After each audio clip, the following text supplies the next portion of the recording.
Children, to explain you the effect of dilution on molar conductivity in case of strong electrolytes, I have a graph here to explain you in a better way.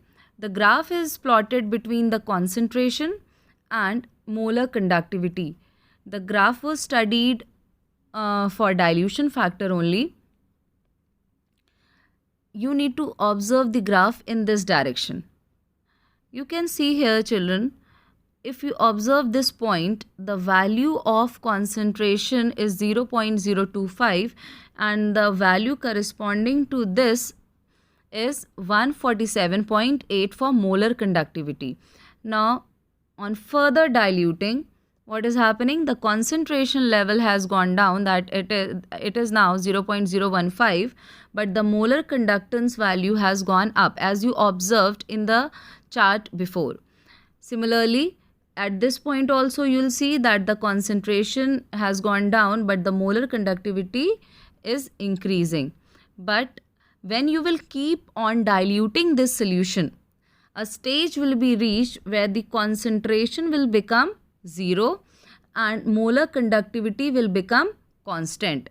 At this particular concentration, the molar conductivity value is noted and it is known as molar conductivity at zero concentration or molar conductivity at infinite dilution. So this is this result, this graph will give you the result matching to that table only. So this is quite simple to study, but the case is not same with weak electrolytes. So now let us move to the next slide to study about weak electrolyte.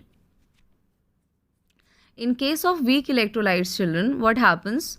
When you dilute a solution, the current carrying ions will increase because the weak electrolytes do not undergo 100% dissociation when they are added to a solvent. So when you will dilute it, the number of ions will increase, and also the ionic mobility, as we discussed in our last class.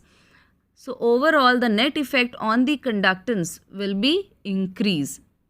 Now let us study the effect of dilution with the help of graph. I have a graph to explain this to you.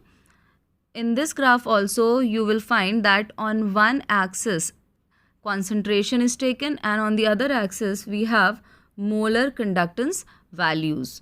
But the graph here is not straight as you saw in case of strong electrolytes. Why is it so? Why the graph is curved? The graph is curved because when you are diluting a solution, you don't know that how will the value of alpha change. How many number of ions will be produced on diluting, or what will be the increase in the number of current carrying ions on diluting. So you will not get any definite value. So the graph will move like this. But the change, the variation will be the same as in case of strong electrolyte. On diluting, obviously the concentration value will go on decreasing and the molar conductivity will go on increasing.